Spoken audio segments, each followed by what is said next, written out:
So I just finished Chapter 1 of The Walking Dead Compendium Volume 1 comic books.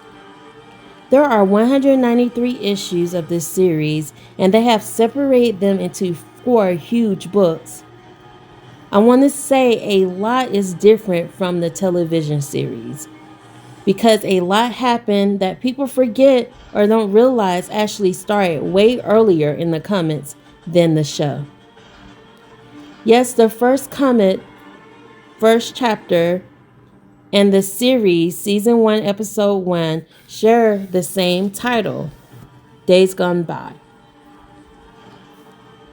But the way the story moves and the choices the character made are already very different and happen way faster.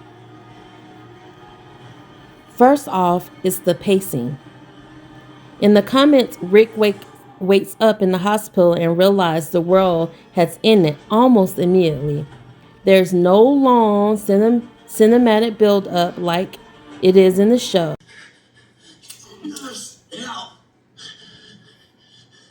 Nurse, help! Morgan and Dwayne are also handled differently. In the TV series, Morgan is emotionally stuck and unable to move on because of the death of his wife. But in the comic, Morgan is more focused and practical. Rick actually gives Morgan a police car, and Morgan and Dwayne leaves the police station instead of stand behind. There's no walkie-talkies to keep in touch. That alone changes Morgan's entire trajectory compared to the show. The Walker rules are established right away in the comics. They're slow, they respond to sound, they can tell the difference between a walker and a human. And if you destroy their brain, it kills them. The comic doesn't experience with this. It lays the rules down immediately. Rick also meets Glenn in a completely different way. There's no take scene like it is in a TV series.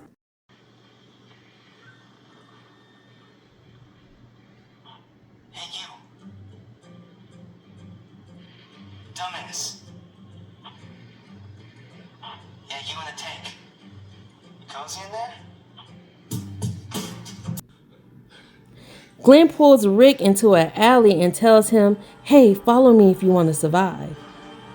Glenn is alone when he meets Rick in downtown Atlanta. All of the other characters did not exist in the comic world except for Andrea. T-Doll, Daryl, Merle, Jack Gay, Morales are made up characters for the television series. Glenn brings Rick back to count. Rick also reunites with Lori and Carl and Shane way sooner in the comics.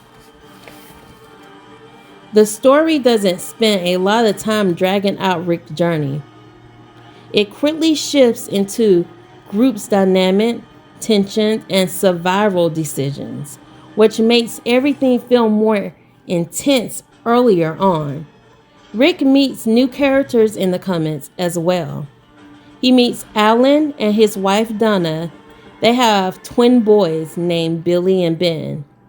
And yes, we still have the main characters like Andrea and her sister Amy, Carol and her daughter Sophia, and Dale and Jim. The relationship dynamics are different as well. In the comics, Andrea and Dale are already in a romantic relationship, which the TV series completely removes. This makes Andrea more confident and emotionally grounded from the start and gives Dale a stronger personal stake in the group. Or maybe Dale is just taking advantage of a young woman. Well, personally, I'm glad they took their romantic relationship out because it's kind of disturbing. The famous scene where Rick cuts up a walker and covers himself in their guts still happen in the comments, but entirely different. Rick realized there's not enough guns.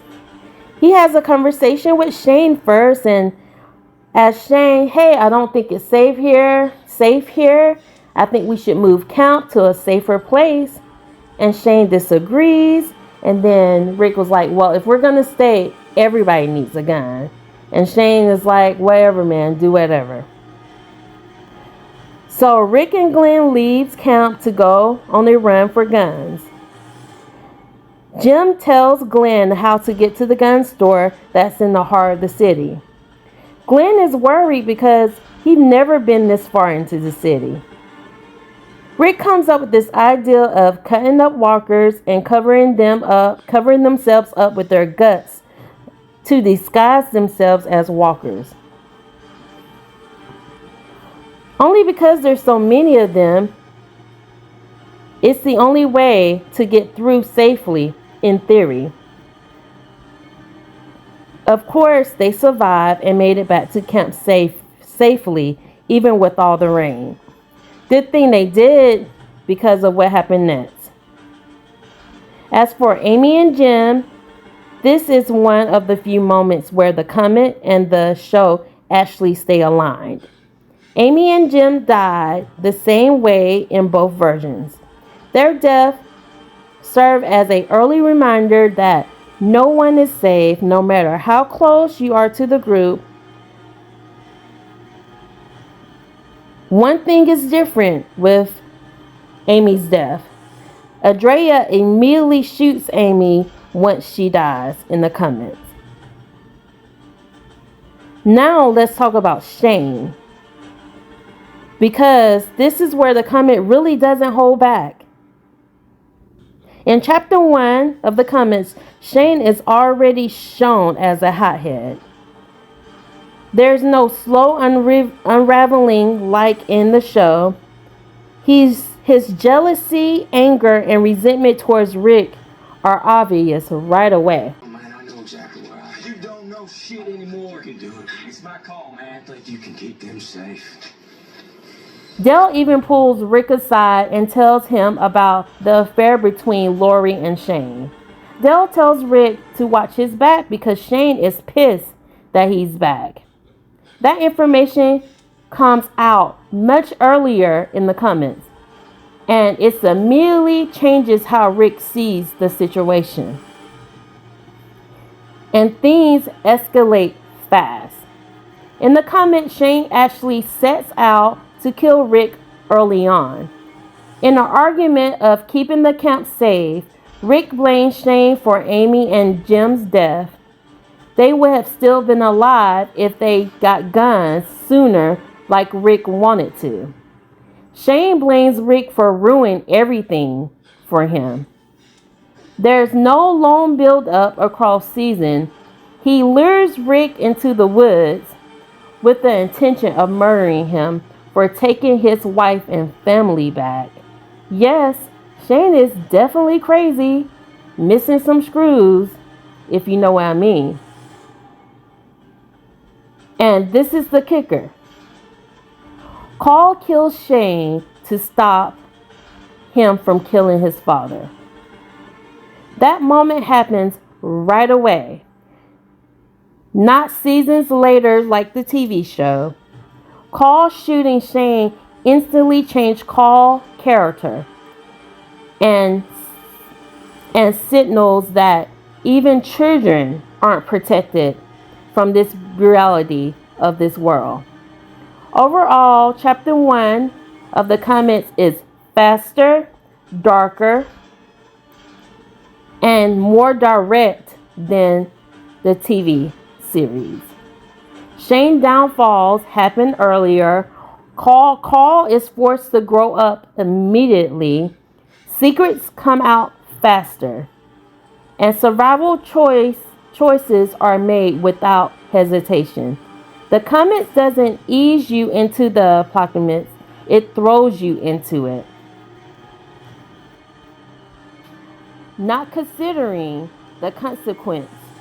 The consequence hits immediately. And that's only chapter 1. So thank you for sitting with me and going through all of the nits and turns and twists of chapter 1 of The Walking Dead comics. I love how fast it happens. Everything is like boom, boom, boom. Where in the series, it takes at least 2 seasons to just get to this point. So like and subscribe for chapter 2. All right, bye.